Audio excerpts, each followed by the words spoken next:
谈马英九祖训，黄金非宝书为宝。据报道，前总统马英九于2023年3月27日前往中国，并于4月1日协同4位姊妹前往湖南湘潭老家祭拜祖父马立安。马英九提到祖父的遗训，黄金非宝书为宝，万事皆空善不空。话说提到黄金与书的关系，最常被联想的一句话就是书中自有黄金屋。这句语出自北宋真宗劝学篇，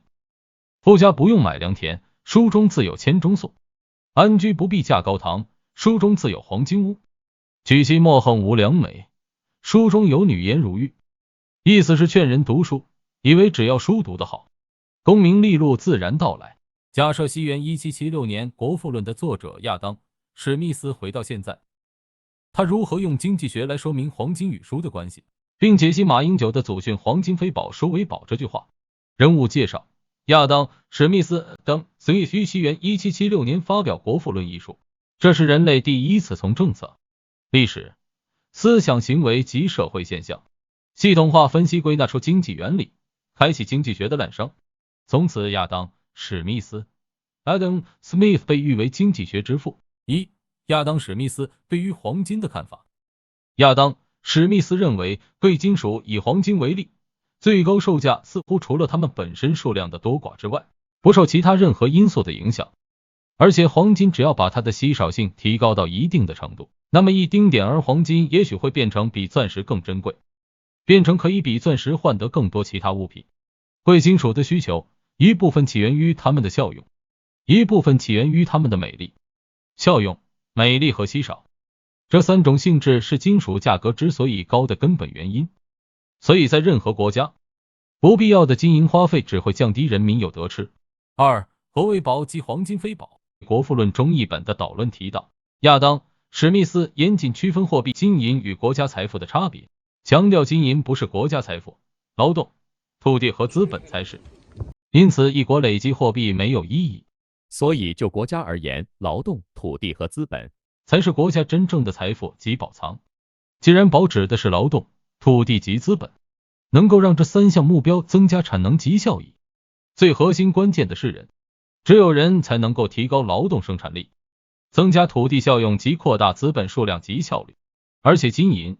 只有在最富有的国家自然有最高的价值，他们在最贫穷的国家只有最低的价值。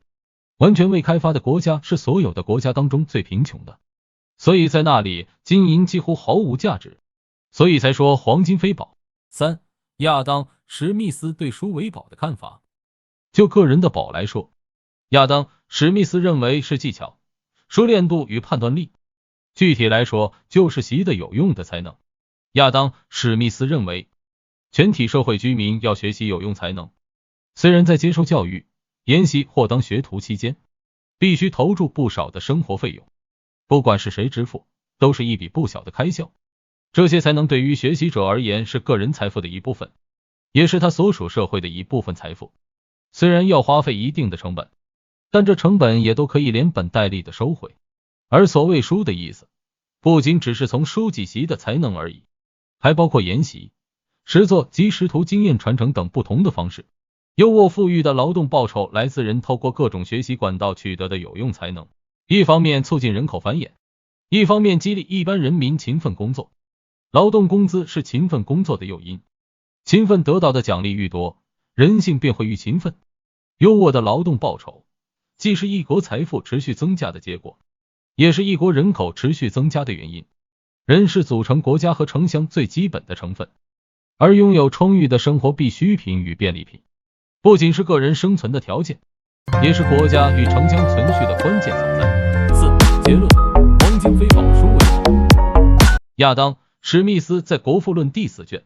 政治经济学的思想体系 All Systems of Political Economy 认为，政治经济学被视为政治家或立法者的一个科学体系，追求两个目的：一、让人民有能力取得优渥的收入及富足的生活物资；二、国家有充裕的收入支付各种必要的公共服务。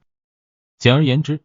政治经济学就是一门如何富国裕民的学问。个人或是国家如果要达成上述两项目的，不外乎提高劳动生产力，增进土地效用及扩大资本规模而已。从小到城乡分工，最大到全球化自由贸易。个人如果能提升劳动生产力，就会增加土地产出和资本效能，同时也让个人能得到优渥的劳动报酬，满足生活的必需品、便利品及娱乐品。与此同时，国家也能拥有大量的贸易顺差，获得丰富的外汇收入。所以亚当·史密斯才会认为，个人及国家储备黄金及货币没有意义。